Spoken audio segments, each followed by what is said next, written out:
Kembali lagi bersama Jennifer di Indonesia Trade Club, ITC tapi bukan Mangga 2. Pemirsa, para pelaku usaha Cibaduyut yang dikenal sebagai produsen sepatu sejak 1920 kini tergeser oleh kehadiran para produsen dari China. Lantas bagaimana nasib para produsen lokal ini? Bung Radit, boleh silakan? Baik. Kami ini masih pakai metode tradisional ya. Jadi proses produksi kami tuh masih menggunakan tenaganya para pekerja. Terus pekerja juga dibutuhkan cukup banyak. Terus prosesnya juga memakan waktu yang lebih lama banget. Dalam setahun kami menghasilkan kayak sekitar 200 sampai 600 ribu pasang. Sampai saat ini juga kami masih pakai channel marketing yang tradisional ya, seperti supply ke toko-toko terdekat atau lokal saja. Jadi kami belum bisa masuk ke e-commerce. Tuh. Baik, baik Bung Radit. Lalu bagaimana dengan industri alas kaki China sendiri? Boleh, Mr. Nathanael? Saat ini sih kami di proses namanya transformasi industri. Kami masih pakai tenaga kerja manusia karena kebutuhan adanya lapangan kerja, tapi kami imbangi dengan meningkatkan penggunaan dan pelatihan teknologi. Contohnya sekarang ada jurusan Textile Science and Technology di institusi pendidikan di China, seperti di Tsinghua University. Dengan teknologi dan sumber daya manusia itu, kami bisa menghasilkan 5 miliar pasang per tahun. Dan kami juga jual dengan harga 20% lebih murah dibanding produk Indonesia.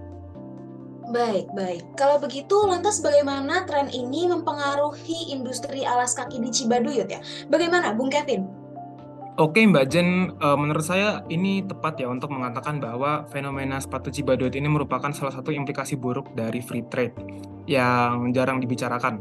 Perjanjian seperti ACFTA atau Asian China Free Trade Area mempermudah pertukaran barang dari Indonesia ke Cina maupun sebaliknya. Kok bisa ya? Nah, tentu saja karena pelemahan barrier, contohnya melalui penurunan tarif. Tapi pertanyaan sekarang, apakah Indonesia mendapatkan pasar di negara lain atau justru hanya dijadikan pasar oleh negara lain? Gitu kan.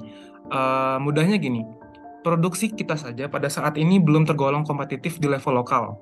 Bagaimana mau bersaing dengan hasil produksi negara lain pada pasar global?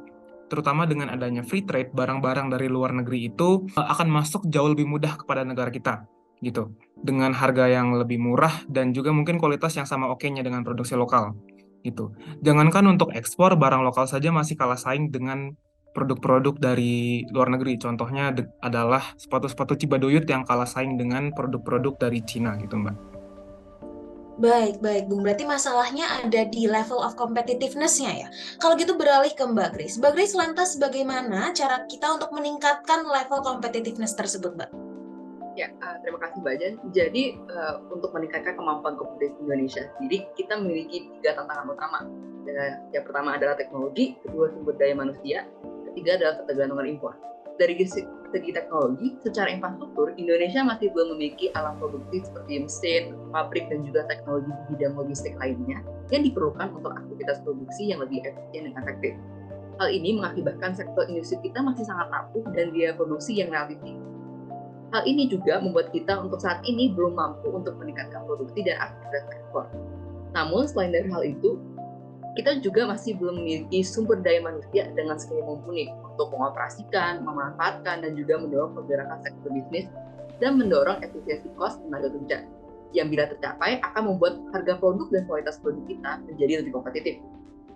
Hal ini juga membantu kita untuk mengurangi ketergantungan impor untuk barang-barang tertentu karena kita sudah mampu untuk memproduksi barang itu sendiri.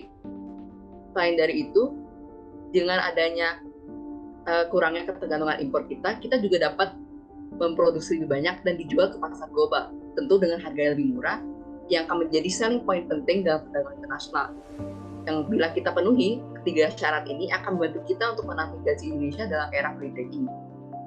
Baik, baik, baik Mbak Grace. Maka pemirsa, pasar bebas merupakan tantangan yang tidak terhindarkan. Maka peningkatan kualitas sumber daya dan pengembangan teknologi adalah kunci untuk menggenjot kembali nih eksistensi produsen lokal di era pasar bebas ini. Kalau gitu saya Jennifer pamit undur diri. Sekian Indonesia Trade Club, ITC tapi bukan Mangga 2.